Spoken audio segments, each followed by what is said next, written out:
నమస్తే. శ్రీ పరంజ్యోతి కల్కి మహిమను చూద్దాం. ఛత్తీస్గఢ్లోని బీజాపూర్కి చెందిన సాగర్ గాబ్డే గారి దివ్యానుభూతి ఇది.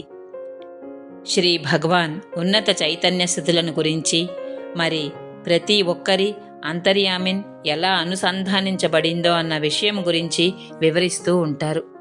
ఒకరోజు నాకు శ్రీ అమ్మా భగవానుని వ్యక్తిగత దర్శనాన్ని, వారి ఉనికిని అనుభూతి చెందాలనే బలమైన కోరిక కలిగింది. అంతేకాదు, భగవద్ధర్మాన్ని నాకు పరిచయం చేసిన సేవకుడితో కూడా నేను మాట్లాడాలి అనిపించి ప్రార్థన చేశాను. ఇంతలో అకస్మాత్తుగా శ్రీ అమ్మా భగవాన్ శ్రీమూర్తి నుండి బయటకు రావడం చూశాను. వారు నన్ను చూసి నవ్వుతూ నా పక్కనే నిలబడ్డారు. శ్రీ భగవాన్ ఎంతో మనోహరంగా ఉన్నారు. నేను పారవశ్యంలో మునిగిపోయాను. అప్పటి నుండి నా స్థితి పూర్తిగా సంతోషకరమైనదిగా మారిపోయింది. కొంతకాలం తర్వాత నాకు ధర్మాన్ని పరిచయం చేసిన సేవకుడు, ఆయన ఇప్పుడు వేరే జిల్లాలో ఉంటున్నారు. ఒకరిని కలవడానికి, వారి గురించి ప్రార్థన చేయడానికి మా ఇంటికి వచ్చారు.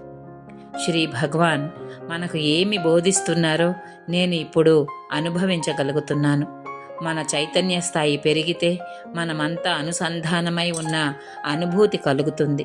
మన అంతర్యామి కూడా ఇతరుల అంతర్యామితో అనుసంధానం అవుతుంది. వారి అవ్యాజ ప్రేమకు, అనుగ్రహానికి, బోధనలకు శ్రీ పరంజ్యోతి అమ్మా భగవానులకు నా హృదయపూర్వక కృతజ్ఞతలు.